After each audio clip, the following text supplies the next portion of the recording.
Bonjour, voilà dans cette session, ce que nous allons faire, nous allons voir un bref aperçu sur SolidWorks, c'est quoi, et les éléments fondamentaux de SolidWorks. SolidWorks est un modeleur 3D paramétrique associatif. Qu'est-ce que ça veut dire? Paramétrique, ça veut dire chaque point que je dessine, il est paramétré par ses coordonnées et sa position dans un repère bien précis.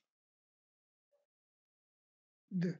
Associatif, ça veut dire que les trois types de documents ou bien les trois types d'éléments que peut réaliser SolidWorks sont associés l'un à l'autre. D'accord? Pièce, par exemple, et assemblage. Pièce, il est associé à assemblage et assemblage, il est associé à pièce. Qu'est-ce que ça veut dire? Ça veut dire que après avoir créé un assemblage, par exemple, de 3 pièces, pièce 1, pièce 2, pièce 3, pièce 4, par exemple, si jamais, après l'assemblage, j'ai voulu apporter des modifications à l'une des pièces. Je veux modifier, par exemple, la pièce numéro 1. Cette pièce numéro 1, si je fais les modifications à partir du document assemblage, c'est-à-dire de la fenêtre assemblage, toute modification que je vais apporter à cette pièce numéro 1, je vais la retrouver si j'ouvre le fichier pièce numéro 1 seul. Et l'inverse aussi est possible. Lorsque j'ouvre le fichier de la pièce numéro 1 isolé de l'assemblage et je mets des modifications, ces modifications vont affecter la pièce numéro 1 qui se trouve dans l'assemblage, mais à condition que le fichier que j'ouvre de la pièce numéro 1 est celui à partir duquel j'ai introduit la pièce numéro 1 dans l'assemblage.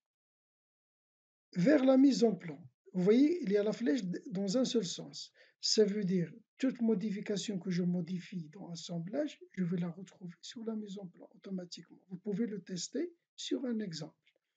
Et la même chose pour pièce. D'accord? Lorsque toute modification en pièce, dans le fichier pièce, je vais la trouver dans la mise en plan. L'inverse n'est pas possible. Tout simplement parce que je travaille dans la mise en plan. Lorsque j'efface un trait sur la mise en plan, donc ça ne signifie rien pour pièce. Donc la pièce reste intacte, le fichier pièce reste intact, juste la mise en plan qui sera changée et il ne va plus représenter la pièce numéro 1.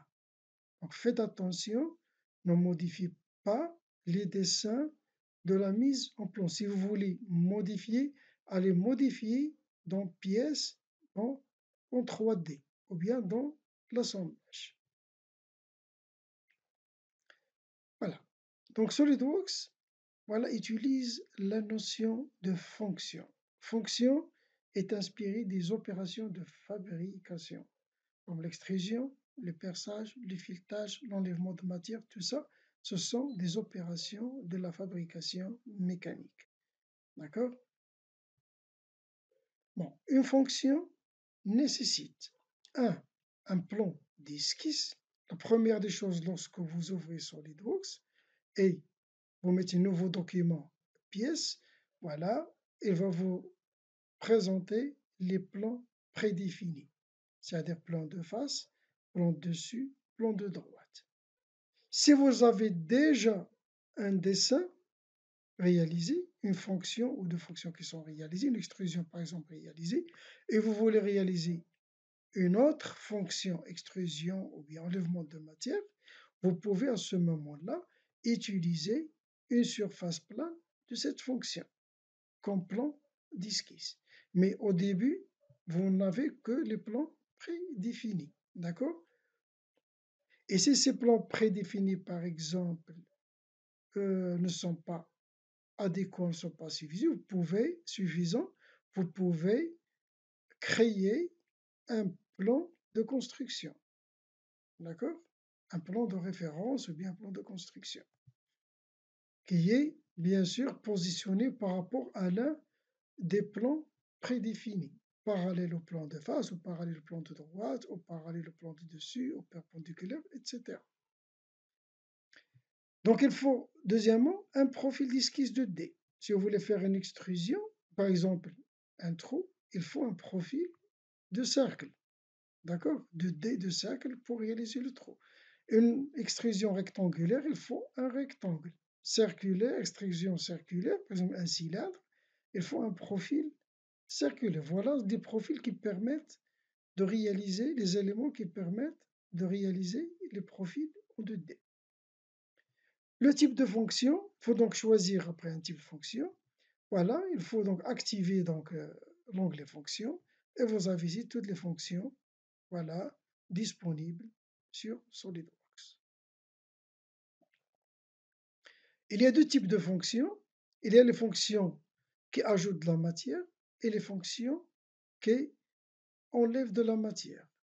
Donc, les fonctions qui ajoutent de la matière sont activées par défaut. Il y a seulement ces deux fonctions qui sont activées par défaut. Vous allez le remarquer quand vous ouvrez SolidWorks. Il y a le base bossage extrudé et bossage base avec révolution. D'accord? Il y a les fonctions qui enlèvent de la matière et c'est logique. Les fonctions qui enlèvent de la matière, ce sont toutes ces fonctions-là, d'accord, qui nécessitent la présence de la matière. Il faut de la matière à enlever. Je veux faire un chanfrein, mais il faut de la matière sur laquelle je vais mettre le chanfrein.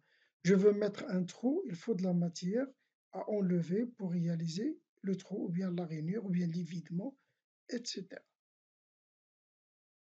Donc, vous le constatez ici, quand j'ai eu de la matière, toutes les fonctions sont actives. Les fonctions qui ajoutent de la matière et les fonctions qui enlèvent de la matière. Maintenant, l'arbre de création, ça c'est très important. L'arbre de création, c'est là où je trouve l'historique et l'ordre des opérations que je réalise. Par exemple, pour cette pièce, qui est le premier tuteur, vous avez donc ici, la première opération, c'est bossage-extrusion, la deuxième, c'est extrusion 2, la troisième, c'est un enlèvement de matière, la quatrième, ici c'est un fraisage que j'ai caché, voilà, c'est un perçage, d'accord? C'est un perçage qu'on a mis ces fraisages pour vis à tête fraisée avec l'esquisse 6. Bossage extrudé de 3. Enlèvement de matière extrudé 2. Congé 1. Voilà tout l'historique. D'accord? Je trouve donc les plans, l'historique, et je peux aussi trouver le matériau ici je n'ai pas spécifié de matériau. Ça, c'est très important. L'arbre de création, il faut savoir lire l'arbre de création. L'arbre de création, il est très important, il est très utile lorsque je veux modifier un dessin. Je veux modifier par exemple cette fonction, je clique 2 fois sur la fonction, je la développe et je peux par la suite faire les modifications que je veux. Et si je reçois par exemple un dessin qui a été réalisé par une autre personne et auquel je veux apporter des modifications, donc la meilleure méthode c'est de lire le dessin à partir de l'arbre de création pour avoir une idée sur l'ordre des opérations qui ont été réalisées. Voilà, donc sont alors dire, voilà les fondements de base pour pouvoir commencer sur SolidWorks.